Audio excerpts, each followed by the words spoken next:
Welcome to the Tough Decisions Network for Entrepreneurs. I'm Dennae Handford, and my wife, Dennae, and I interview successful people sharing stories behind tough decisions that they've had to make along their journey as an entrepreneur.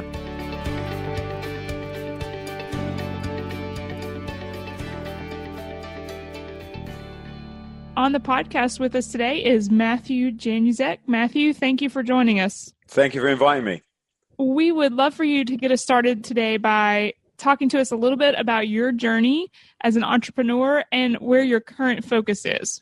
Well, my journey as an entrepreneur started, I think probably my earliest memory was when I was about 15 years old, and I was fell off my roller skates as a child, managed to get some time off school, which when I was that age, it was something I really enjoyed. Any excuse to be off school was fantastic, because school was my least favorite thing to do at the time, which is not something I'd recommend for anyone else, but that was my reality. So I fell off my skates, and during that time I used it very wisely, and I spent the period whilst I was off school watching Pumping Iron, and I must have watched it 2 or 3 times a day. And it kind of inspired me. At the time, I wanted to be Arnold Schwarzenegger, Mr. Olympia. That was my big dream, big goal. And whilst I never quite became Mr. Olympia, as you probably recognized, I did compete as a junior bodybuilder up until I was about 21. So I kind of had this passion for weightlifting and hanging around in gyms and just being involved in that particular sport.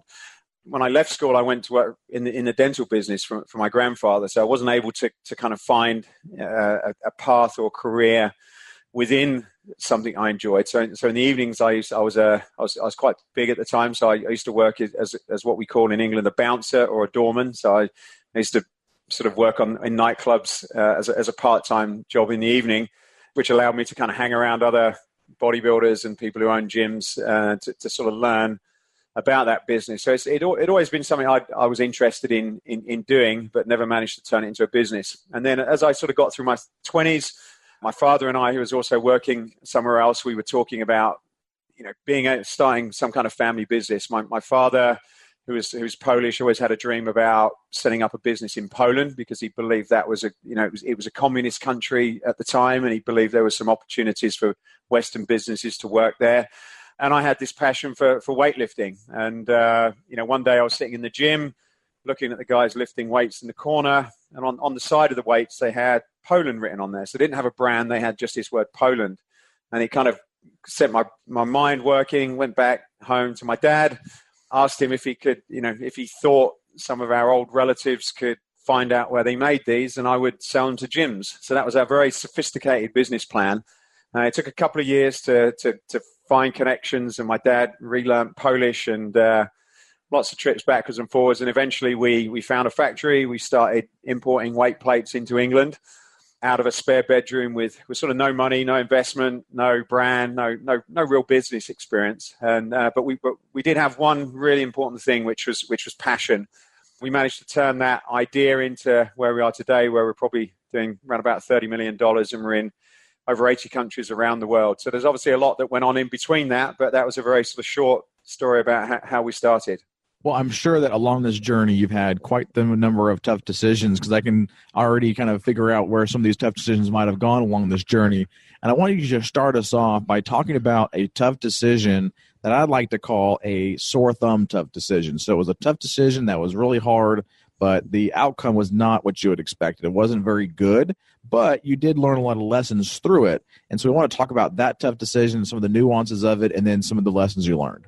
Yeah, I think, as you know, in business, there's, probably every day, week, month, and year that, there's a lot of tough decisions that you have to make, and some are probably bigger than others. And if I had to pick, we've been going for 20 years now, and I guess, thinking back over that timeline, picking one that's probably significant, not that there wasn't others, but one that particularly sort of changed the course of our business was when we had to kind of decide the direction that we would go. Because when we started, we didn't really have long-term business plans. I think now, if I'd have gone into it again, I would have had quite a clear plan of what we were going to do, what we were selling, where we were going to sell it, who our ideal customer was, would have probably done a ton of research as well, maybe. But at the time, we just kind of had a lot of passion, and we went on. The business evolved from opportunity to opportunity, and when you saw one that you thought was better than where you were, you kind of jumped on it. And that's how I think a lot of young entrepreneurs start out. And there's pluses and negatives from doing that.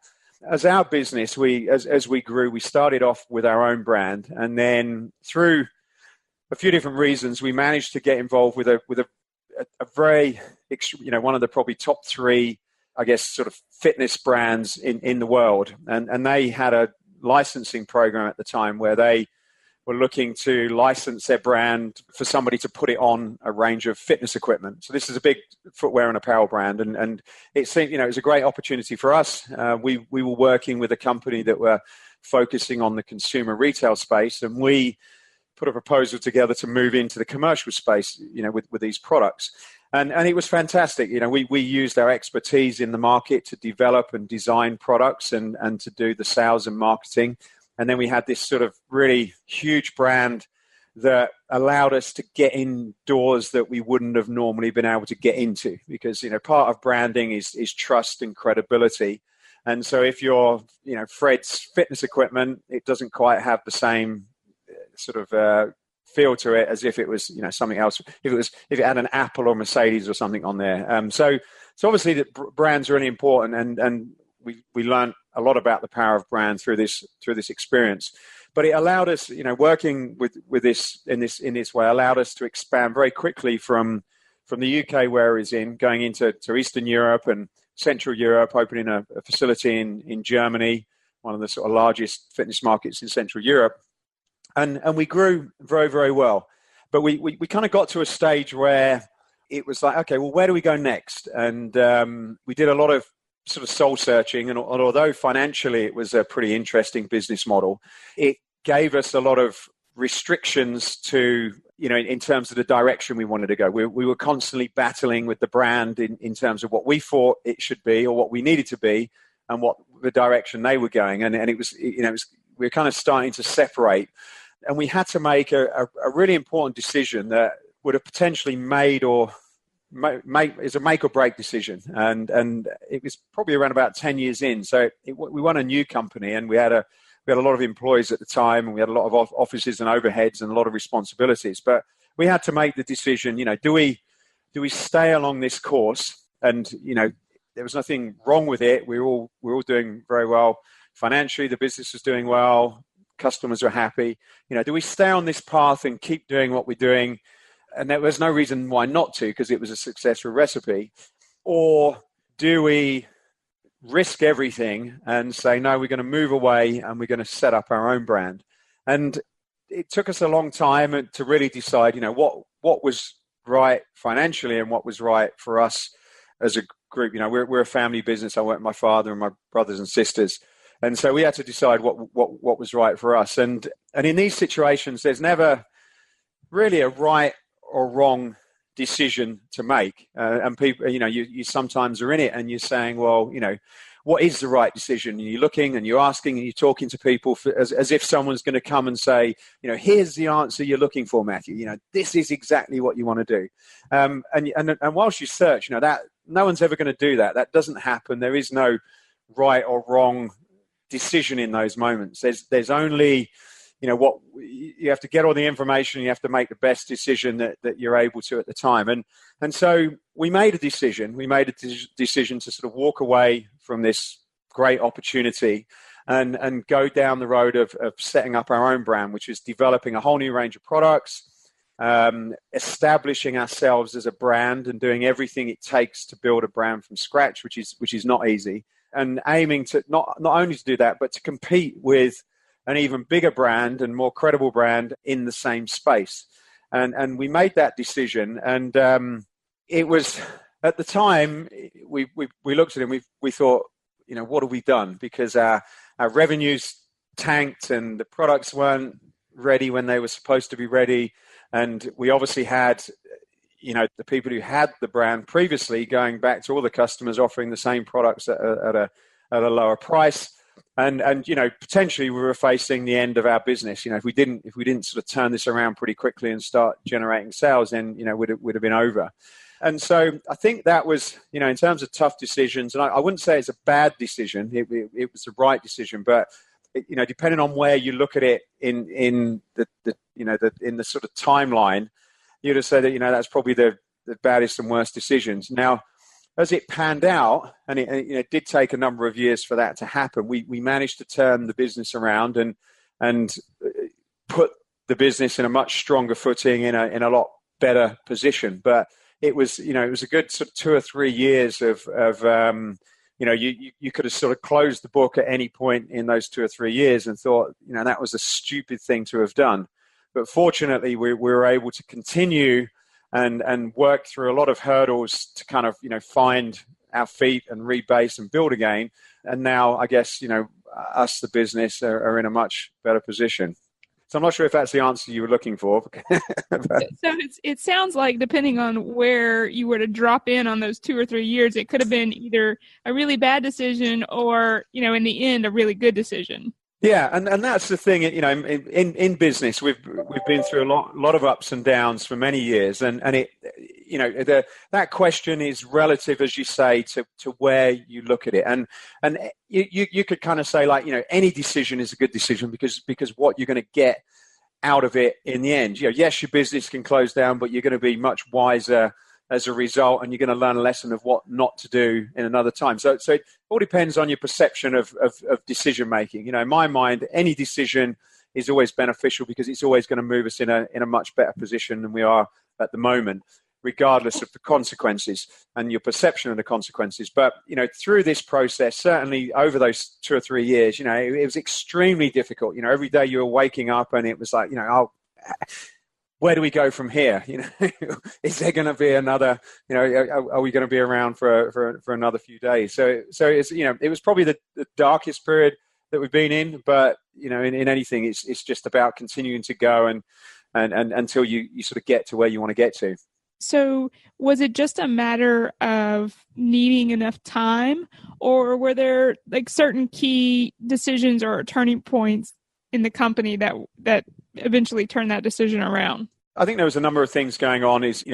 We'd certainly learned a lot about branding and building a brand through our previous experience. And so, implementing that was, taking it from what was in your mind to implementing that was certainly something that we understood logically, but we didn't understand, how long it would take and what the best strategies were for doing that. So there was certainly a learning curve that we had to go through. And as we'd never done before, in a lot of cases, you sort of underestimate the time certain things would take. The other thing is in terms of product development, although we'd developed hundreds of products before on our own in the past, what we didn't realize is the time it would take to bring in the products, to phase the old ones out, to bring new ones in.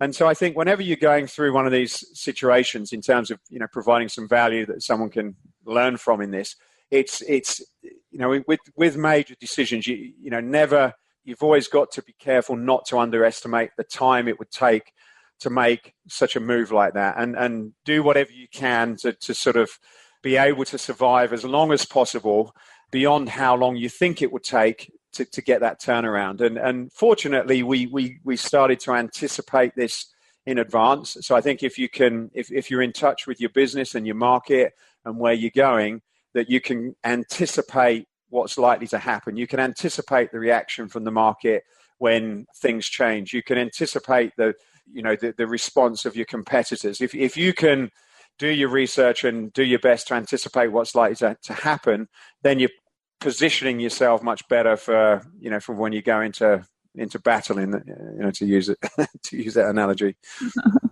Matthew, could you talk a little bit about some of the strategies that you use when you are facing a tough decision? Yeah, I've certainly over the years I've evolved this process. I guess me as a person, I'm quite, when I have these type of issues, and I know there's quite a few people like me, but you tend to kind of go inside yourself, inside your head. And, I kind of escape from everything, and I, like to be on my own and like to think.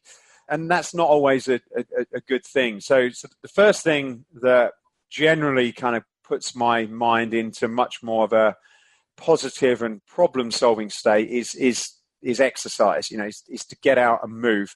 I don't know whether you guys work out a lot, but normally, however bad something is, if you go for a 30-minute run or a workout, I can guarantee that when you get back, things will just seem a little bit better than what it was before you started. Your problem solving, your oxygen and blood through your brain and through your body, you're just able to cope and deal with things much better. So one of the things is certainly when I'm going through these difficult stages, is to make sure that my fitness is in check. Because if your body and your brain, and they're both connected, if your body's not in shape and you're not active on a regular basis, that's not going to help deal with these issues. So first thing is your body. Second thing is what you put in your body.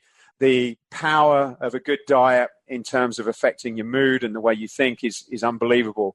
So just making sure you're getting rid of all that bad stuff, that toxic stuff, good clean diet, good clean food, not putting anything in your body that you shouldn't do. That's going to make a huge difference to your ability to think clearly and to solve problems. So those are probably two essential things. And if anybody gets those two things right, everything's going to be easier. And then the third thing is the team that you're with. I did an exercise at a workshop many, many years ago with a guy called Joseph McClendon, and they did an example where you have to cross your group of Navy SEALs, and you have to cross this riverbed, and there's a bunch of sort of issues in the way and water and all kinds of stuff. So you have to work out on a board how you're going to solve this problem, and everybody does it on their own first. And some people do okay, but most people get killed in the process.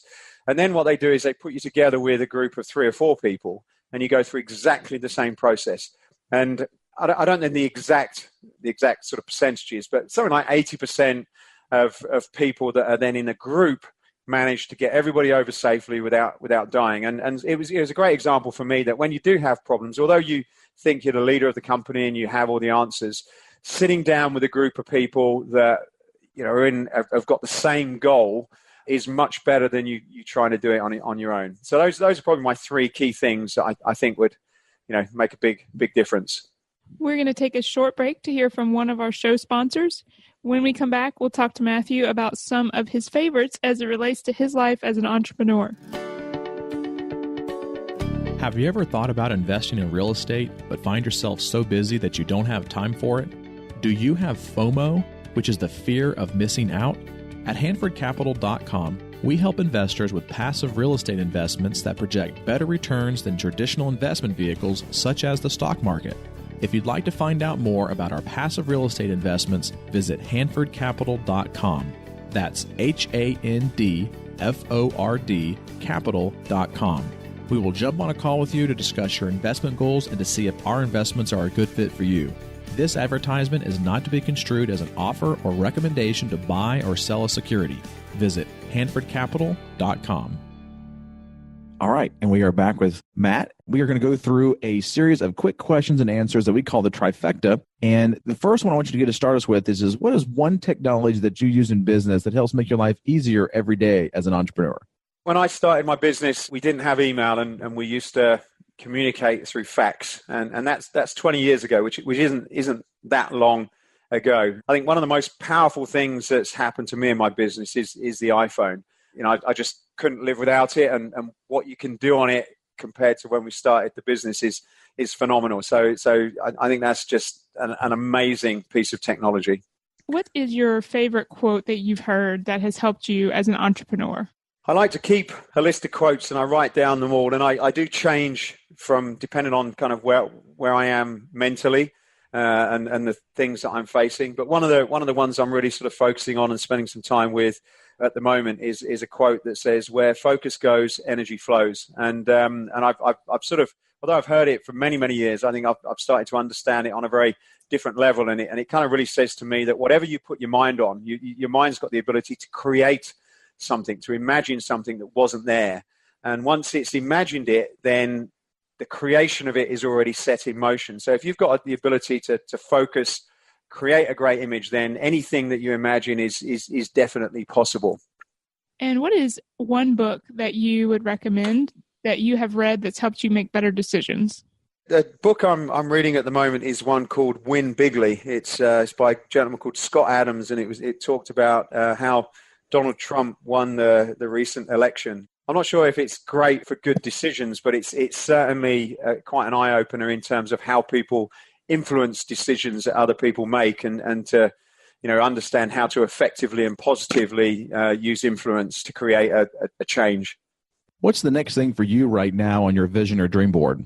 The next thing, we recently moved out, myself and my family, to California to set the business up. So my main goal at the moment is to develop Escape Fitness USA, which is a company that I run, is to firmly establish that in the North American market. So that's kind of apart from sort of supporting my family and my two children. That's probably one of my main goals at the moment. I'm focused on. Well, how can the listeners reach out to you or contact you or possibly follow you more? For business people, I'm very active on LinkedIn. My name's Matthew Januszek. I think you've probably put my name. It's exactly as it's spelled. LinkedIn's great. I provide a lot of business information, advice, and ideas, and clips from the podcast that I do. I've also got an Instagram page, and again, provide a lot of free content and information on there, which, if you're into fitness or being an entrepreneur, you'll find that very valuable. And then also, if you're just interested in anything fitness, then our company website is called escapefitness.com. We do a ton of stuff on there, Facebook pages and Instagram pages and the website itself. And I'd definitely recommend checking that out if you're into health, fitness, and wellness. Well, Matthew, I want to thank you for taking some time out of your schedule to be with us here today on the podcast. And we look forward to continuing to follow you and looking forward to having on a future episode as you continue to grow as an entrepreneur. Yeah, and I'd like to thank you guys. Fantastic questions. I wish you a lot of success in the future with your podcast as well. So thank you very much for having me. Thank you for listening to the Tough Decisions Network. Be sure to visit toughdecisions.net to gain access to show notes for this episode and to join our free weekly entrepreneur email, where we will send you news about the latest technology for your business, inspiring quotes, and the latest books for entrepreneurs. That's toughdecisions.net.